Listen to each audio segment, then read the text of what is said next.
Hey there, this is Conversations for Men That Women Need to Hear. I'm Angeline Chu Longshore with Zealous Daniel. Hi, Zealous. How you doing? Good. So we're talking today about how to love your man. This is I know the show is for Yeah. men, but Zealous, you came across an Instagram post that we just thought we had to read to you guys. So I want you just to go ahead. Yeah, it just seems like it's really kind of in line with the perspective that Angelina and I seem to share.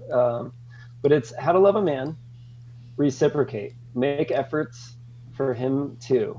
Ask him how his day went, ask him what went wrong. Love him hard as well. Be patient with him too. Freedom.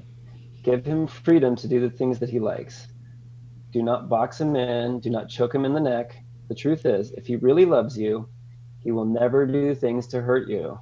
He has a life to live, so do not take that away from him. You are not his world, you are just part of it. Understand, he will never be perfect. At some point, he will be inconsistent. Sometimes he will be impatient. Sometimes it will be hard for him to handle your mood swings. He gets angry too. His mood changes as well. Respect. You have to respect his choice and decision. Give him respect that he deserves. Attention. Like you, he needs your attention too. He needs reassurances as well that he is the only one for you. Do not give him reasons to doubt you. And the closing is there will never be a perfect man. At some point, you will get disappointed and upset because he did not become the man you expected him to be. But because you love him, you accept every bit of him. If he is worth the risk, keep him. Sometimes we want to be understood so much that we forget to understand men as well. And that was from the Divine Mind Tribe um, on Instagram. Really nice quotes. And they've got a little thing about if you want to learn more about the secret obsession every man has inside, go check out their page, and they got some links in there. I just found them. I wanted to share that, and it really resonated with both of us. So yeah, there's no link or connection there with us other than we're gonna spread similar interests. We're not here to argue. We're here to talk about what we see working and give people perspective. That was just to me so powerful. When you read that to me, I know that there are a lot of men who are like, yeah, of course, everyone thinks about themselves first. I mean, we come from this perspective of how is this affecting me? But if women can take a step back to see if they are understanding their man, if they are doing the things to love their man rather than to get the love, there's a huge difference. Mm-hmm. And it seems that to me that men are constantly thinking about how they can love their woman, how they can do for her, because that's the climate we're in now of our society is championing women and what can we do for them to make them feel strong and empowered. And there isn't that for men. There isn't that for boys even. When my son was taking tennis at school, there was a female coach and a male coach. And I don't know if I told you this story, but the female coach said, "Okay, girls, let's get these boys." And my son was like, "Well, what about the boys?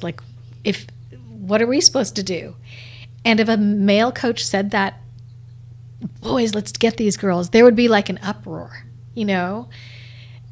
And so, when we're talking about loving your man, a lot of women will probably roll their eyes. They're like, oh, what am I supposed to do? Like, they have everything.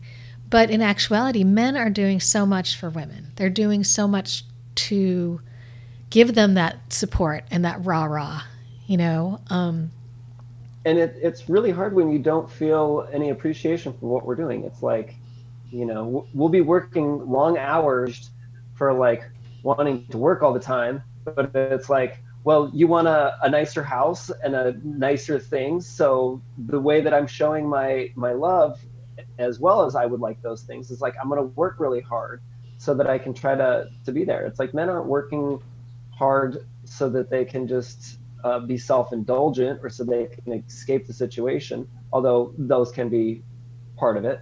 But yeah, a lot of, I think right now we're trying to do things to show our love, um, and we don't necessarily understand how to show our love and gratitude. You know, a lot of men think that's what we want. We're shown like, honey, I want this in the catalog, and I want, you know, this vacation. So like, that's what we think we want. We're very literal. We don't get the subtle, what you need is a little more reassurance or more time to yourself or whatever it is you need. We're very literal. So I think women also, you know, I know that I'm saying that what women need to do.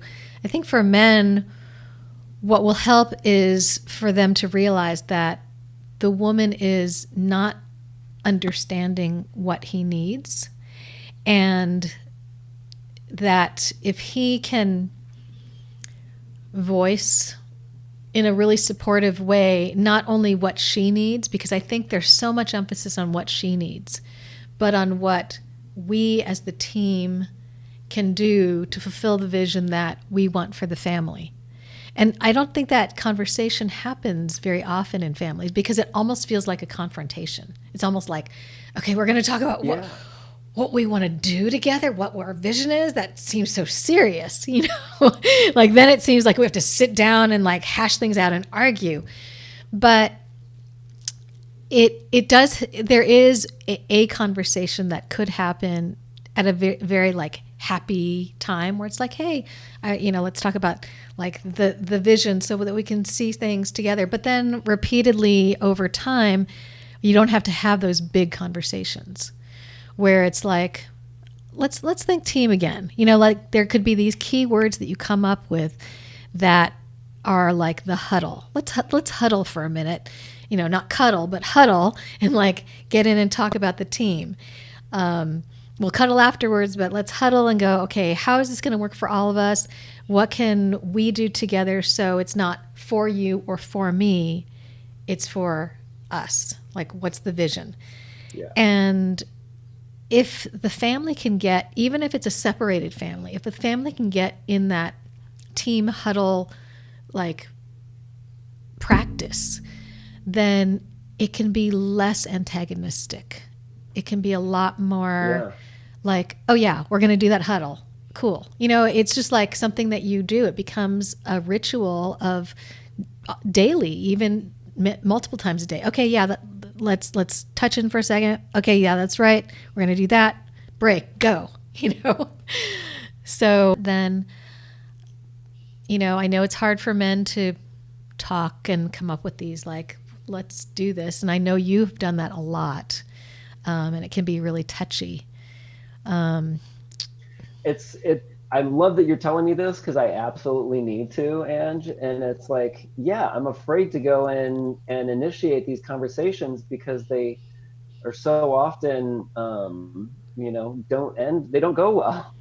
And I think that, you know, it's my thought now is I need to like plant the seed and then water it, and then we can try to get to a space of doing these conversations. And you know, I personally kind of have this hurdle of like, once we get through our court dates, I feel like there'll be the number one topic of like finance is going to be addressed there and resolved. So I think then we can kind of move forward. But you know, I think something I want to just like touch on as you started in there is like, as these conversations are really important to have, and the conversation that I have with you and that we're trying to share as the conversations for men is that to talk to you and to hear you just have the perspective of like, the situation has evolved because women are in a different space now than they have been in the past,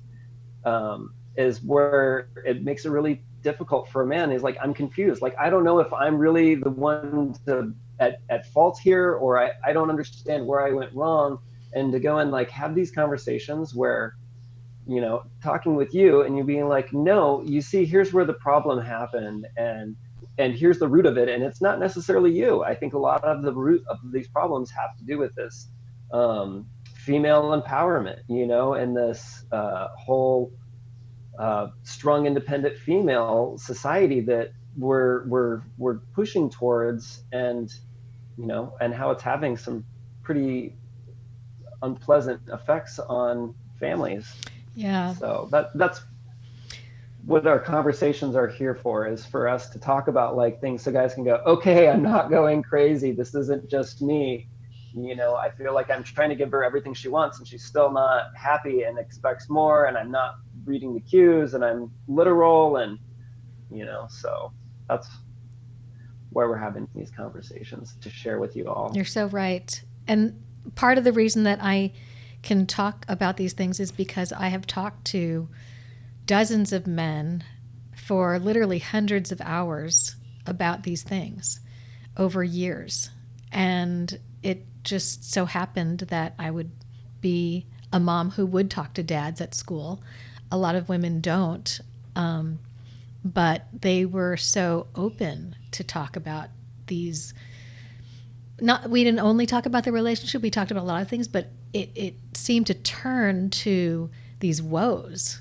And there was a theme. There's like a theme in almost every comment. And so I've seen them go through this pain. I've seen them go through the stages of really trying so hard to make it work, and then going through the separation and divorce, and their thoughts and their efforts and what she's saying and what she's doing. And then I would see the mom also at school and doing what they're doing, and I could see her attitude and where she was coming at things.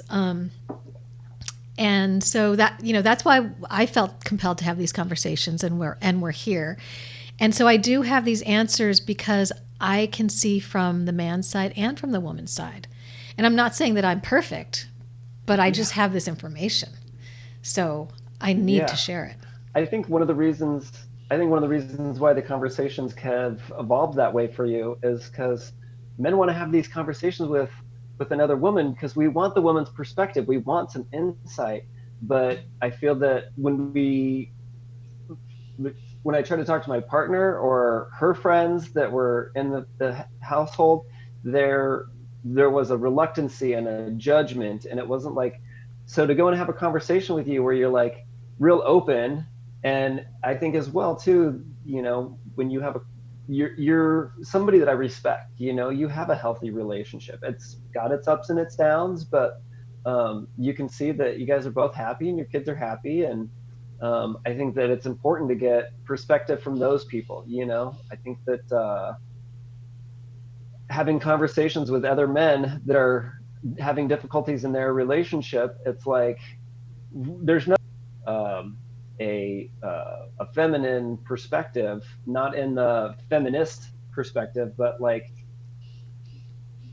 the woman being really in her power, in her highest power, in a place of femininity, and that a man's going to be in his highest power in a place of masculinity, and how our society is kind of shifting those roles to create equality, but we're never really going to be equals. You know, there's always going to be the reality that women make humans, and men have a stronger physical body for doing hard labor. And I think a woman's capable of doing everything a man is, and a man is capable of doing almost everything, but they're not making babies, they're not breastfeeding, they're not making a home. You know, there's all of these things that women have knacks for inherently and are going to be better at. So, and everybody's going to be different, you know. In this day and age, I think we're coming to realize that whether you have male and female characteristics, it doesn't matter what your gender is, you're going to have both of those. So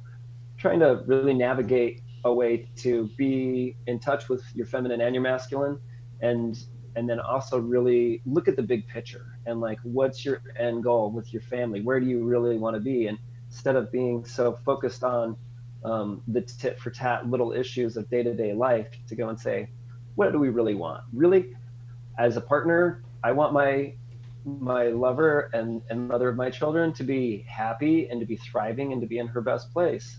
And so that's what I want, and I hope she wants the same for me. I want our family to be able to work together. I realize that if she's not Life is that we all feel like we need to be very PC about everything. And if Mhm. men are not on their best speaking behavior around women, then women are going to put up a fight or accuse them of being chauvinistic or all these things. So men have really bitten their tongue for the longest time. And I think that they are having conversations in small circles amongst themselves. I've had some dads I've talked to that said, yeah, I am kind of getting together with some of my friends who are separated or having problems, and we talk amongst ourselves. So that's wonderful, but there isn't that step forward, like you're saying. Like, yeah, they can keep griping, but where's the answer? And so the reason I think this is really important to be here with us in this situation in this platform is that because we can have a conversation. You can actually join us live and talk with us, comment, say, ask us questions, and we can answer them. And answering them from a knowledge base of, I know what men are going through, and I also know what a healthy relationship looks like and how we can move forward in this. And women haven't gotten behind that yet because the men are too PC about their feelings about the situation. They're afraid, and rightly afraid. So it's a really complex situation. I'm not saying that it's going to be easy, Zealous. I'm not saying that you're just not having that conversation with your woman. That's not the truth. The truth is you are, but you're doing it really delicately because you feel like you have to, and you kind of have to, but it has to come from not walking on eggshells and not trying to be PC and not trying to champion women anymore. And I think that's the difference. Yeah. The difference is, when you have this conversation with them, they need to know that loving their man is going to help them. Loving their man is going to help the family. And so, we're calling the show Love Your Man because women need to know they need to love their man in a different way that they're loving them now. And if they don't, it's not going to work. I just have to say it's not going to work. It's not working. And we have to be definitive about these statements because if we just walk on eggshells and say, well, it could work this way or it could work that way, or if you could be more feminine or be less masculine, but really we have to change the system of what we're doing and the way we're doing it. And it can't be gentle. It has to be all in as far as being a supportive team. You have to be all in. You can't have a team kind of be a little bit in for it for yourself, because you see even in sports, like in basketball, that doesn't actually essentially work to be a team. I mean, the guy could keep making baskets, but it's not teamwork happening. And you just work better as a team when everybody's playing for each other. So, I don't know. I feel like, this is for men to understand that there are things you can do, but you can't do what you've done before. And being here with us, you can learn little bits and pieces about how you can approach your partner, your wife, in a way that maybe she will hear it, and hopefully she can listen in too, and get a sense of how we can really change the face of this generation and where we've come to. And and I have to say, women, it's not your fault. You are here, you're stressed out, and men, just know that women are stressed out because they feel there's so much on them, and society has put it on them. And so you're right to see her stress and to try to help her, but you still need to be a man, and you still need to say, these are the things that I need, and be really clear about that. And yeah, I mean, there's so much to this that I can't really all say it in one show. But in that Instagram post, it's clear that women are not understanding men. They don't understand what they need. They're thinking about themselves, I think one of the big things too is having acceptance. I think that men, we have a lot to accept in our relationship with a woman, and I think that kind of is overlooked, where it's like, yeah, there's some things you don't like about me, or things that you don't like that I do, but it's mutual. And the idea is that we have to like accept that, and you have to have a little like appreciation for the things that we have to accept about women. It's like women want to have the house nice and clean and tidy, and men are not so concerned about that, but we have to make an effort in your favor. We have to accept that like you have a different perspective. I mean, we're always going to be different natured people, and so that acceptance is something that you go into in a marriage, that like, okay, like I'm going to take you in sickness and health, and good times and bad, and that's really something to kind of come back to and say, hey, why are you getting so frustrated over something that you don't really have control over? I like that. It makes me think about one of my like weekend experiences here. I have twins that are about 2.5 years old, and nap time is becoming a challenge for them. And you put them down in their cribs, and they start playing little games, and they get each other riled up when they're tired and ready for a nap, And so I realized it was like I was getting frustrated that they weren't napping. And then I just had to go, why am I frustrated? They want to have some fun. They're laughing and enjoying, their themselves. It's like I could be getting frustrated over their like, or I could just change my perspective and say, I guess nap time isn't going to happen. Let's have a little bit, let them have their fun, So it's like if you're trying to control a situation you don't have control over, you're going to get frustrated. Mm-hmm. And if you can just accept it and try to look at the beauty of what's really happening, then you're going to be in a better place at the end of the day. I really love that. And that's what we want. I really love that. So I'm looking at this acceptance versus compromise, because I think a lot of people think, okay, in relationships you have to compromise. But if you actually accept and then go one step further after the accepting of what is, the dynamic of he is who he is, she is who she is.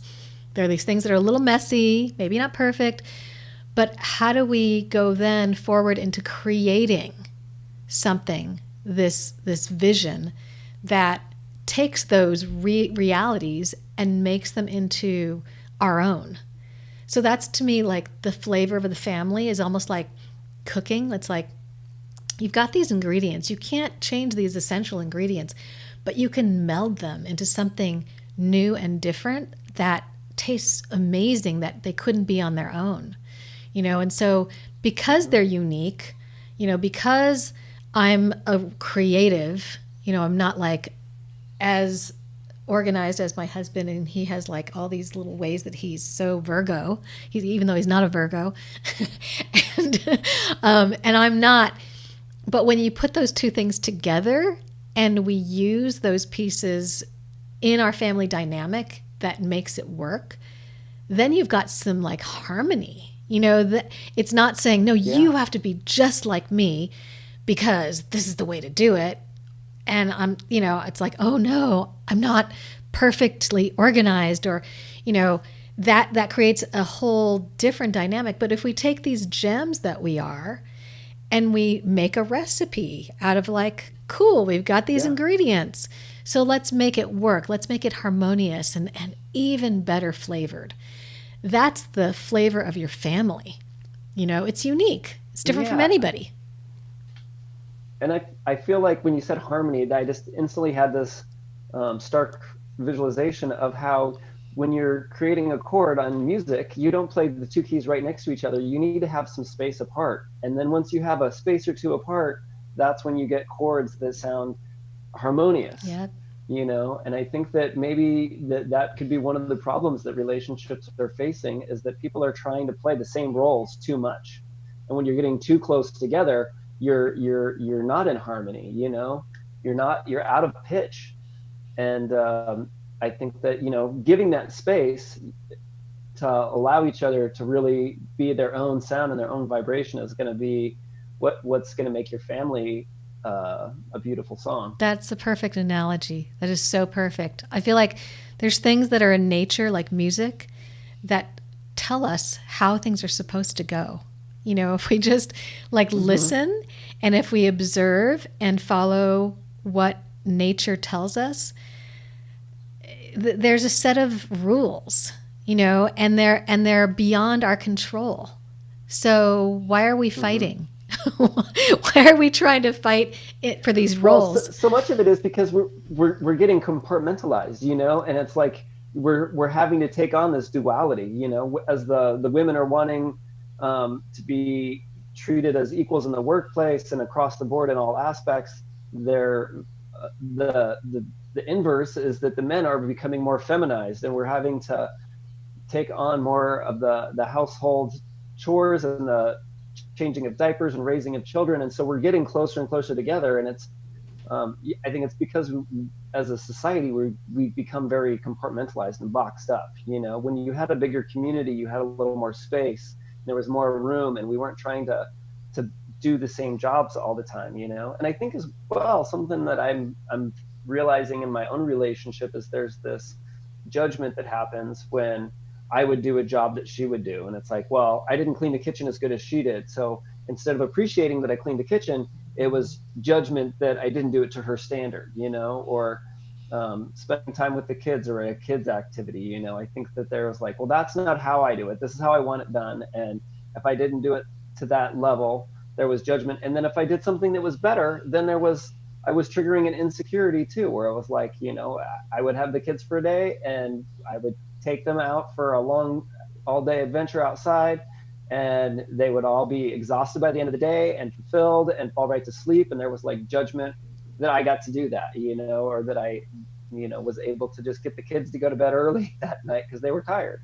So I think there's a lot of judgment that's coming in when people are doing the same roles in the family. And that's going to lead to this, conflict. Mm-hmm. I think there's two things that I want to touch on is fighting nature and then judgment. And the thing is, I know this is not PC to say, but we are fighting nature when women are trying to be men, when women are trying to step into male roles, when we're asking our partners to become more feminine, to do the roles that we naturally are good at. And so I'm not saying a woman should be barefoot in the kitchen and a man should never step into the kitchen. We're in this modern time now where we don't have the support of a tribe. And so we're redefining what family is, what a modern dad is, what a modern mother is, and women. And we can't expect, this is where the judgment comes in, or not have judgment. We can't expect a man or a woman to navigate this perfectly, because we're in a whole different world than we were in before, and we've tried the feminist thing. It doesn't work in relationships. And so now we're both navigating this new way, and we're trying to figure out, how do we both step into the kitchen together? How do I let the man step into the kitchen? And how do I instruct him? And it's so not fair if you say you have a child who's never done a certain role before or a certain task, and you expect them to do it just like you. Well, it's the same thing for a man or a woman who has never done something before. So why should there be judgment on this new life and the new way that we're navigating our relationships? I think we need to all give each other a lot more slack and understanding, which comes back to that Instagram post, which is like, if we can empathize with where each other is, where we are with what we're given as far as like societal pressures, what we're expected to do, and give ourselves slack and give each other slack and say, you know what, we're all doing our best. And maybe if I see you need more help, more explanation, more training, or just say, you know what, maybe this is not your job to do, and I'll just do it. And it's okay. Maybe, you are better at this other task. You have strong muscles. Go do something with your, I need this done. And I think men are happy when you can instruct them what will make it. When a woman says, this will make me happy. If you go, my husband just built a barn. If you go build this barn, go take the boys, build this barn. You guys can sweat. You guys can, do, and so I can clean up my entire laundry room, get all the tools and all the dirty stuff out of there that's been stored in there because I don't like it. I want it all clean and white and pristine. That's the actuality of the situation. And then I nurture them by coming and bringing them cold, refreshing drinks and meals and, like doing all the things that it's easy for me. I love it. I'm not sweating. I'm not like hammering. not that I can't. I can and I have and I will. But if they know that will make me happy, and they will do that. And every man wants to do what makes his woman happy and be productive and do those things as long as they both get what they need out of the situation. So I know that sounds like archaic, old-fashioned roles, like the woman's in the house and the men are outside. But it worked. Like that's one of the things you have to go and like look at what's working. We're trying to get to the end goal here. It's not necessarily what's best for the man and the woman. It's what's best for the family and what's best for the relationship. Or how it looks to people. I loved when you were talking about how do you bring the man into the kitchen or the woman into the kitchen. If you've ever worked in a restaurant, you know that the way that works is that you start off as the sous chef and then you get to be the chef, and vice versa. You change those roles, but you have to have one leader and you have to have somebody who's there to support. And that's the way that you're going to be able to like work these different tasks and things in the domestic life out, to say, okay, let's change roles and change positions, so that you've got someone who's in charge of this stuff. It's like, it doesn't have to be one or the other. And I think navigating relationships and what's going to work in this current day and age, we have a lot more of the stay-at-home dads, and I think that's a really interesting role that I'm excited to talk to a couple of stay-at-home dads I'm friends with about.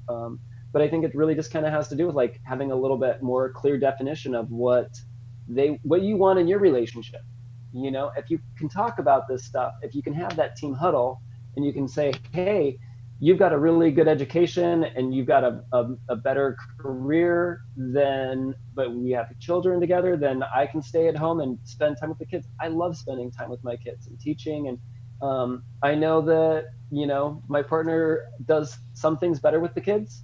I do some things better with the kids. We both have different traits, but you got to figure out what's going to work for you, and you got to talk about it up front, and you got to like have the designated leader, and you got to support that leader, and that's just all there is to it. I love how you talked about it like a restaurant, because if you think about it, different restaurants operate in different ways. And if you try to bring two restaurant teams together and they are doing things in a totally different system, it's not going to work. And if you bring in somebody else's team and they're a great team working under that chef, and you bring them under the other chef and they don't know the system, it doesn't work. So there needs to be that one leader doing it their way. And you can talk, say, amongst the two chefs and say, okay, we're going to form a new way together so that both of our systems incorporate the best of both things, and then stick to it. Or let that chef do it his way, and maybe he's a messy chef. Maybe he cleans at the very end and he doesn't clean as you go. Maybe that's his system. Let him do that. Leave him alone. Or if the woman is like doing it in her way and it bugs the man, but and maybe she's building the barn and she's doing it her way. Maybe it's not perfect, but there could be training involved. So it's a communication thing, as long as you know that you're both in on the same result, as we talked about, the end goal. Yeah. Basically.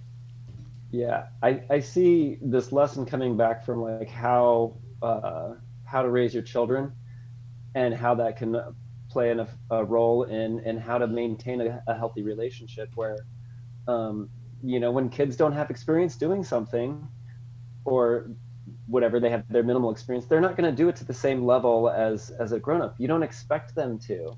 and you don't judge or criticize them. You try to give them reassurance, even though they're coloring sloppy all over the place. You still have to tell them good job, and you don't want to be too judgmental. You can give a little advice. Oh, maybe try holding the pencil like this.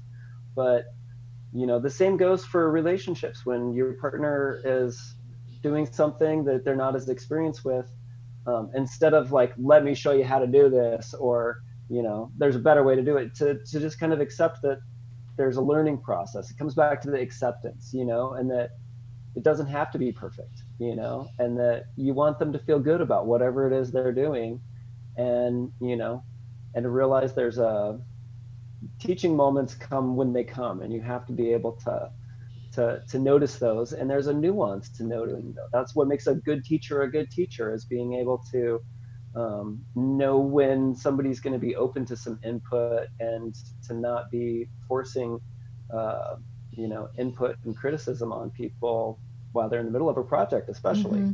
Here's a real life situation with me and Aaron, my husband. He is great at building things. I think I lost you, Zealous.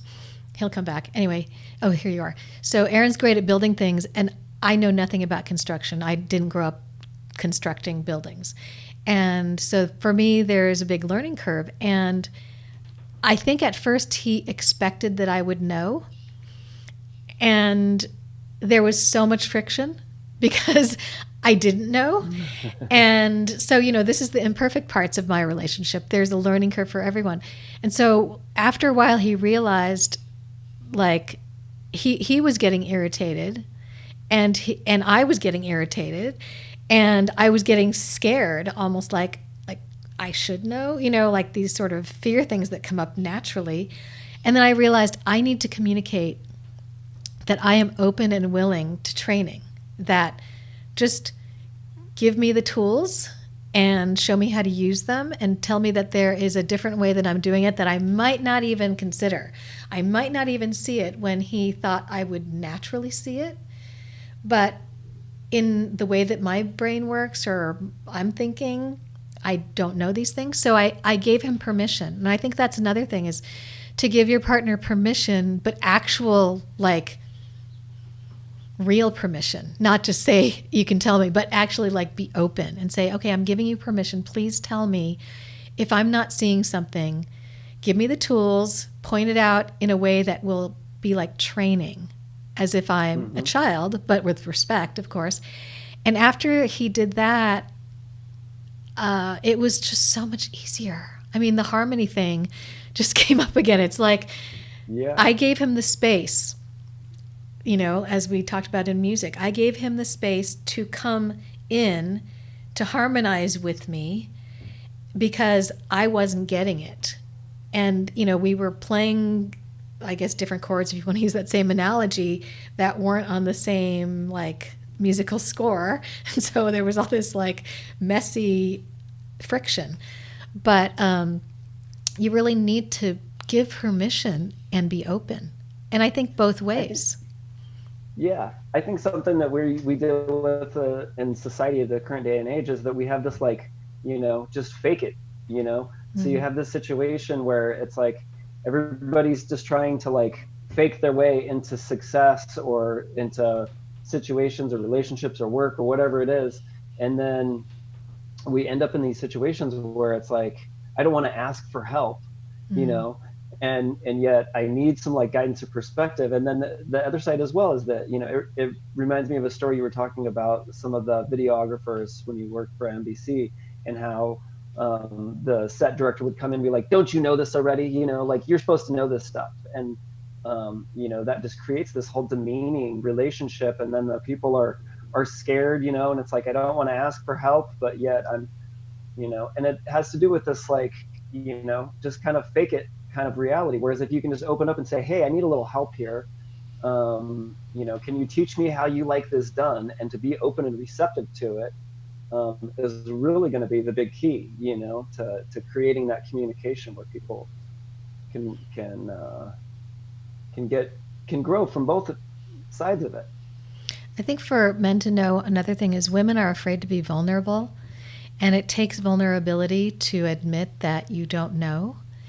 And when you say that, for a lot of women, there's a fear that they're not living up. They don't even know this, they're thinking this, or that this is in them, that they're not living up to what they're supposed to be as they're told they're supposed to be as women these days. And so to be vulnerable and to admit that is just like, at all costs, don't do that. You know, there are some women who are like that. They're needing to be strong because that feels a way to be in control.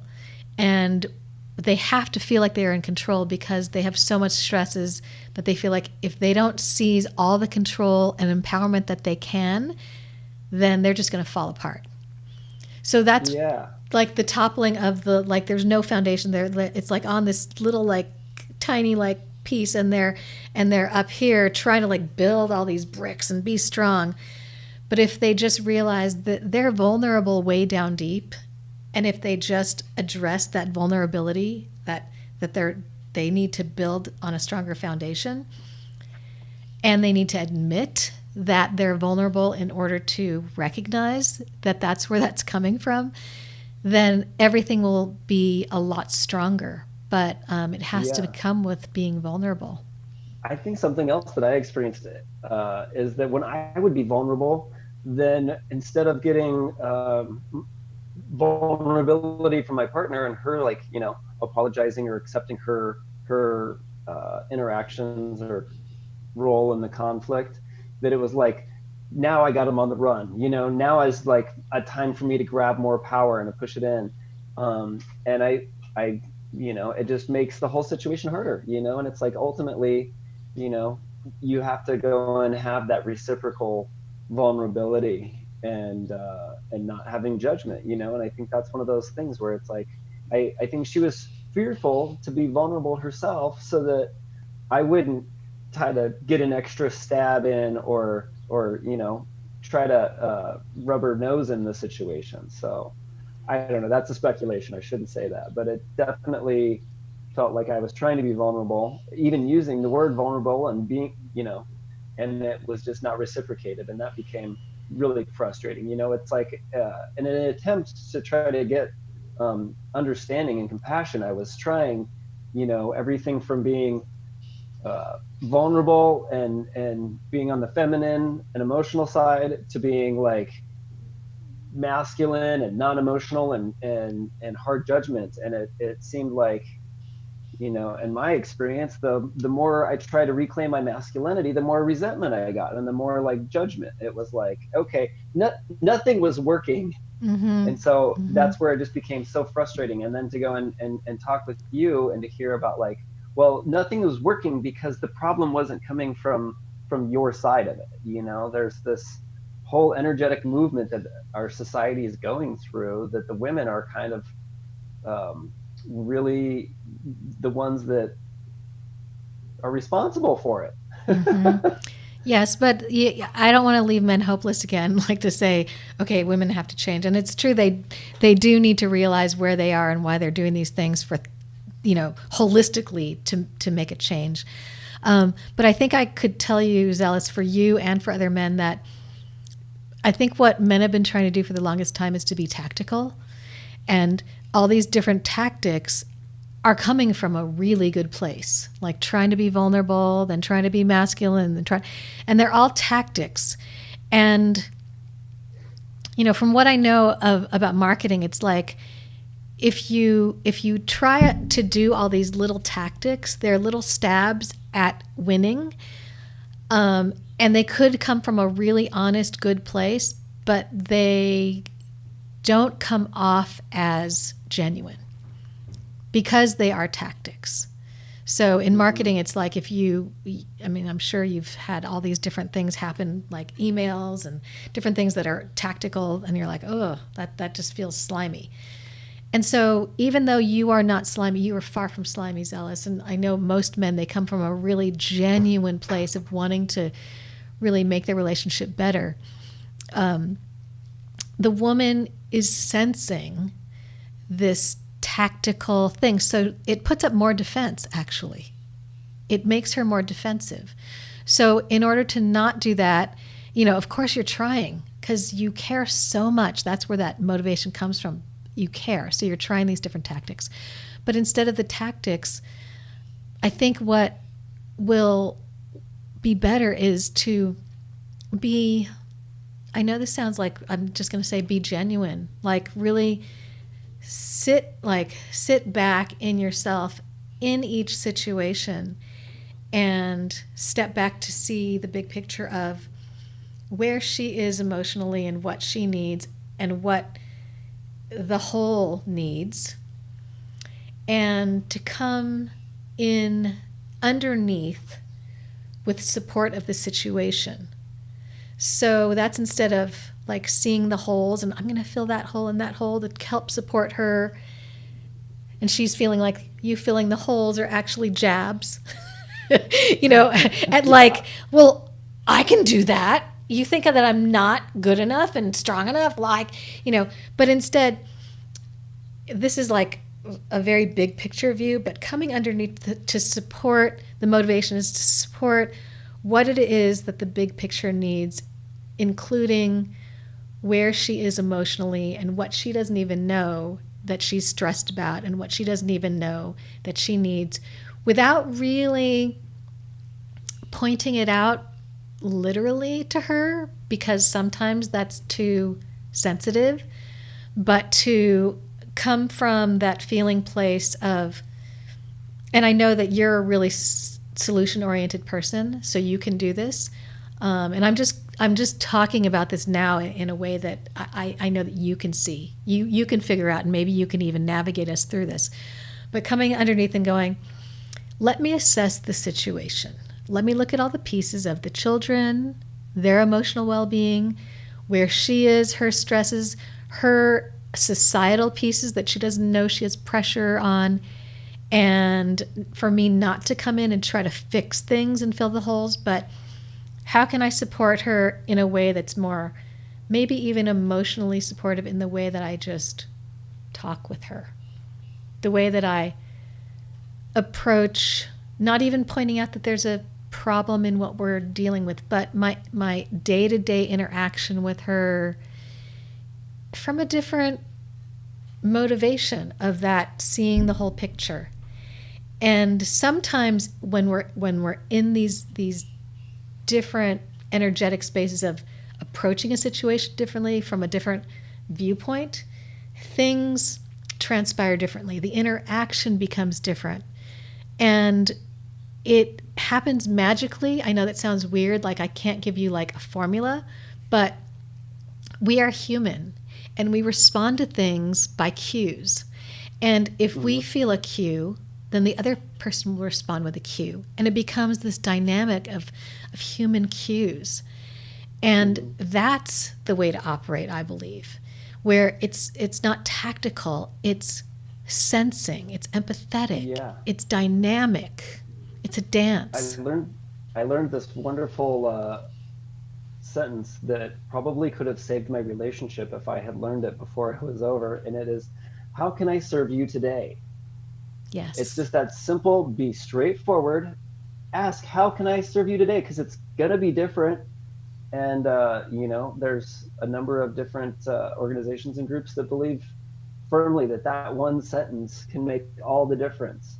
And I think that it goes for men and women. It's like, if we can just say, hey, what can I do for you today? It's like, because otherwise we're guessing, and the likelihood of us being right is not as likely as us being wrong.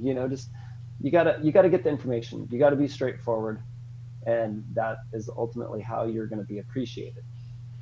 And if we walk that walk, if we literally embody that in not just saying it, but like embody every action in, how can I serve my man today?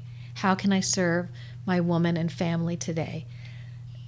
That whole, everything in the whole dynamic changes, everything.